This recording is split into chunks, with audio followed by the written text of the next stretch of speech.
Salut à tous, on se retrouve aujourd'hui pour parler du FC Barcelone en ce lundi 23 octobre et on commence bien sûr avec le match hier soir où le Barça recevait au stade Montjuïc l'équipe de Bilbao et ça s'est bien passé pour le Barça avec une victoire, une petite victoire, on se souvient le nombre de fois où le Barça s'est imposé 1-0 la saison dernière, le titre a été obtenu, donc là c'est la même chose les gars, 1-0, ça donne 3 points au classement, donc le buteur c'est Marc Guiu, donc jeune joueur que je parle souvent, vous savez quand je parle des entraînements, souvent je dis tiens il s'entraîne avec l'équipe première et hier il a joué la première fois avec l'équipe pro et il a été buteur quelques secondes après son entrée en jeu, c'est magnifique son destin, on va en parler beaucoup bien sûr, de la jeune pépite catalane. Donc tout d'abord les statistiques de ce Barça Athletic Bilbao, c'est 62% de possession de balle pour le Barça, c'est 12 tirs, c'est 7 tirs cadrés, il y avait un grand Unai Simon, le gardien espagnol de Bilbao qui a arrêté tir sur tir et c'est venu de on va dire le but du match. Donc le Barça les gars au stade Montjuïc, ça se passe très très bien parce que de nouveau c'est une victoire à domicile et le Barça a remporté tous ses matchs au stade olympique de Montjuïc. Les Catalans sont invaincus, toutes compétitions confondues, 9 victoires et 3 matchs nuls. Donc voilà, ça se passe même très très bien sûr. Il y a eu seulement des revers, ça a été à l'extérieur, il y a eu des matchs nuls, on sait par exemple à Majorque, il y a eu aussi à Porto, non c'est pas Porto, en Ligue des Champions c'était passé avec une victoire, mais voilà il y a eu 3 nuls et en gros 9 victoires. Donc voilà, ça se passe très très bien à domicile. Les classements, ça donne quoi avec ce Barça sans faute, on peut dire pour l'instant. Le Barça est 3ème de la Liga, mais seulement un point de retard sur les deux premiers. Voilà, Gérone et le Real Madrid qui ont 25 points, le Barça 24 points. N'oubliez pas que la semaine prochaine, le Barça reçoit le Real Madrid. Donc ce qui veut dire que si le Barça s'impose contre le Real samedi prochain, le Barça pourra être deuxième, voire premier, tout dépend après du résultat de Gérone qui jouera je ne sais pas contre qui le week-end prochain, donc voilà, prochaine journée bien sûr on sait, elle sera cruciale. On revient nous sur le match hier contre Bilbao, les unes aujourd'hui sport, Mundo Deportivo tout d'abord sport incroyable, on peut voir Marc Guiu qui fait la une et fait également la une tout simplement du journal Mundo Deportivo, Guiol par rapport à, Guiol par rapport à goal, par rapport but tout simplement. Donc on va parler de cette pépite les gars, Marc Guiu. Donc le numéro 38 du côté du Barça. Donc ce qui est fou les gars, c'est qu'il a joué seulement 23 secondes quand il est entré en jeu et il a été buteur. Première frappe pour lui en professionnel et directement ça finit au fond des filets et pas un but où le Barça menait déjà 3 ou 4-0 par exemple, un match comme ça, non, c'était un match où il y avait 0-0, c'était très compliqué et c'est lui qui marque le but de la victoire. Et Guiu avec seulement 34 secondes est le 3e joueur le plus rapide de l'histoire de la Liga à marquer lors de ses débuts. Bon après il y en a qui disent 34, il y en a qui disent 23 secondes, je sais pas, c'est la photo spéciale FC Barça Twitter exprès du Barça.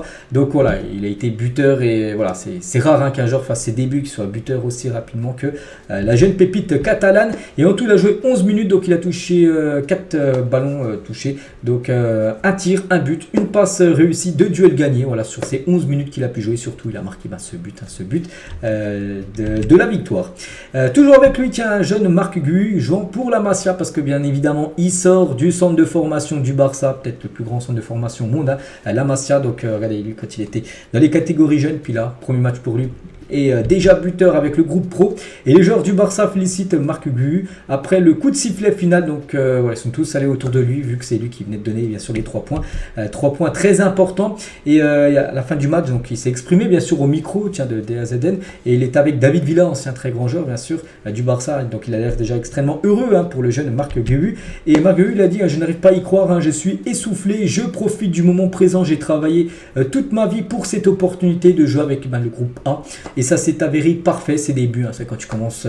En plus, c'est toi qui marques le but de la victoire quelques 20 secondes après ton entrée en jeu. Oui, tu peux pas faire mieux en gros.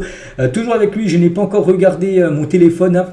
Mais je suis presque sûr que je n'arriverai pas à dormir cette nuit parce qu'il a dû recevoir beaucoup de messages de la part de ses amis, tout ça, par rapport à ses débuts parfaits, j'ai dit.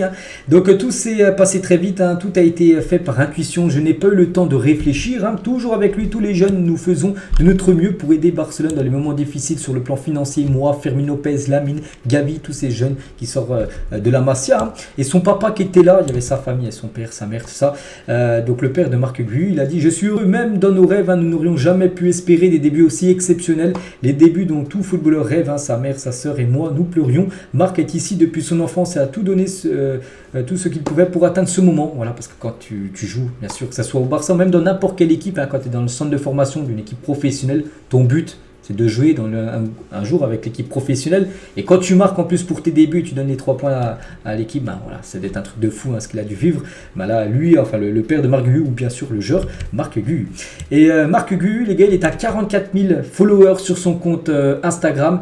Donc il est à 476 000, je suis sûr, il a déjà dépassé les 500 000 de followers. Il a pris beaucoup de followers. En gros, beaucoup de personnes se sont abonnées parce que peu de personnes, moi je le connaissais parce que je parle tous les jours les gars du Barça, j'ai déjà parlé de lui les gars, et en gros beaucoup de personnes maintenant commencent à découvrir cette pépite. Et la dernière fois que j'ai vu un compte Instagram grandir aussi vite que celui de Marc Guhu avec des abonnés pris, c'était lorsque Haaland avait marqué 9 buts, c'était avec la sélection norvégienne, je sais plus c'était contre qui il avait marqué, il y a eu un 12-0 et Haaland avait marqué 9 buts, donc là aussi il avait pris au moins plus de 500 000 followers, donc c'est la même chose les gars pour Guhu, il a pris énormément de followers ces dernières heures. Et c'est vrai que la relève est là, c'est vrai qu'à chaque fois, on a l'impression, chaque 6 mois les gars, il y a une pépite qui sort. Du côté du Barça, il y a eu Lamine Yamal, il y a eu Gavi, il y a eu Fermin Lopez, il y a eu Baldé, Pedri, et maintenant c'est Marc Guhu. Bon, il est un peu plus vieux que Lamine Yamal, mais il est plus jeune que Gavi, on peut voir l'âge. C'est vrai que la relève est là, et elle est dorée, cette relève du côté de Barcelone. On continue, on va parler de Xavi, parce qu'on a parlé beaucoup du buteur, on va parler de Xavi, le coach, qu'est-ce qu'il en pense de ce match? Nous avons beaucoup souffert, mais nous l'avons dit, avant le match, ça sera un adversaire difficile avec un style de pressing haut. Il le savait de toute façon, que ça allait être une victoire, s'il y avait victoire, ça allait être compliqué, et ça a été le cas. Oui, il y avait beaucoup d'absents et on a dû mettre des jeunes, mais il faut quand même prendre cette décision de mettre des jeunes. Tout le club doit célébrer cela, pas que nous. C'est vrai qu'il a mis dans le grand bain quand même Marc Guhu. C'est Xavi bien sûr qui lui a permis de jouer et surtout d'être buteur. La génération 2006-2007 du Barça est bouillante. Voilà. 2006-2007, c'est Lamine Yamal, c'est Marc Guhu, toutes ces pépites-là. Koundé ne sera pas au Classico, c'est clair. Sergi Roberto aussi, le reste, ça dépendra de leurs sensations. Voilà, les Lewandowski, les Pedri, les Frenkie de Jong, les Rafinha, c'est jouable. Il a dit que c'est jouable, mais Koundé et Sergi Roberto, c'est sûr officiel, ne seront pas là. Baldé n'a pas de blessure, il était juste un peu fatigué. Pas de rouge pour Bellingham, c'est l'arbitre qui décide, je ne peux rien dire. Tout le monde défend ses intérêts, ça ne m'intéresse pas. Voilà, parce que quelqu'un lui a posé une question sur le Real Madrid. Physiquement, nous avons fait un effort extraordinaire et Bilbao est très physique. Je pense que nous sommes très bons physiquement. Toujours avec Xavi, j'ai dit à Marc qu'il aurait une occasion et qu'il devait la mettre à 17 ans. Il est déjà prêt. Si on analyse le match, la première mi-temps n'était pas bonne car on avait du mal à sortir le ballon face au pressing de Bilbao. On l'a réussi en seconde période qui a été meilleure en plus, là où il y a eu le but qui était inscrit. On a beaucoup d'absents et ce n'est pas une excuse. On a changé de système pour trouver la clé. On a fait un match pour gagner beaucoup mieux en seconde période. Ça me motive, on parie sur la jeunesse quand ça ne marche pas. J'ai appris qu'il fallait parier 2 fois plus sur la jeunesse et on sait que le football de toute façon c'est toujours la jeunesse qui est parce que c'est la future génération tout simplement. Donc voilà ce qu'il a pu dire Xavi. Et toujours avec lui, ces 2 dernières déclarations, nous avons raté très clairement 3 ou 4 occasions et au final c'est un enfant du centre de formation qui fait la différence pour nous. Et le Classico, parce qu'il y a déjà des questions des journalistes sur le Classico, est un match très important, mais contre le Shakhtar c'est aussi un match très important. Nous verrons si des blessés reviennent, parce qu'avant de parler du match qu'on va beaucoup parler, le Classico que tout le monde attend samedi prochain, il y a ce match contre le Shakhtar prévu. C'est après-demain 18h45, n'oubliez pas que le Barça en 6 jours, donc là il y a déjà un match qui est disputé, c'est quand même 3 rencontres en 6 jours, ça fait un match tous les 2 jours. Inigo Martinez, il a dit c'était un match important, on est arrivé avec une envie, mais si ce n'était pas un grand match, nous sommes repartis avec 3 points et nous sommes très heureux. Il a également dit, il a eu un petit peu aussi sur Marc Guhu, le buteur, s'entraîne avec nous depuis le début de la saison, on est très content pour lui bien sûr, et toujours avec lui, donc j'avais beaucoup d'amis sur le terrain parce que c'était son ancien club Bilbao, donc bien sûr il connaissait quasiment toute l'équipe. Chacun se battait pour défendre les couleurs de son maillot. Je leur souhaite le meilleur, parce que il souhaite toujours le meilleur pour son ancien club de Bilbao. Et Nigo, les gars, il a fait son match, il a même fait un très bon match, était l'un des meilleurs joueurs du Barça contre Bilbao hier. Il pourrait être bien titulaire contre le Shakhtar, vu qu'il a fait un gros match. Il mérite encore d'être titulaire pour la rencontre contre le Shakhtar après-demain. On va parler de Félix, lui aussi il a fait une belle partie, donc une passe D, frappe le poteau une fois, 3 passes clés, 2 grosses occasions créées, 7 duels gagnés, 42 ballons touchés. Il était victime de 5 fautes, vraiment beaucoup percutant, il a beaucoup provoqué les adversaires balle au pied. Puis voilà, il a fait bien sûr son match et c'est lui la passe D bien sûr qu'on voit en profondeur, Marc Guhu. Unai Simon, le gardien de Bilbao qui a fait un gros match, parce qu'il y a eu plus de 7 tirs cadrés quand même du Barça, donc un but un but marqué, donc il y a eu 6 arrêts quand même de ce gardien, sinon le score aurait pu être plus lourd. C'était un match ouvert, celui qui marquait en premier avait de grandes chances de gagner le match, hein, ça a été le cas.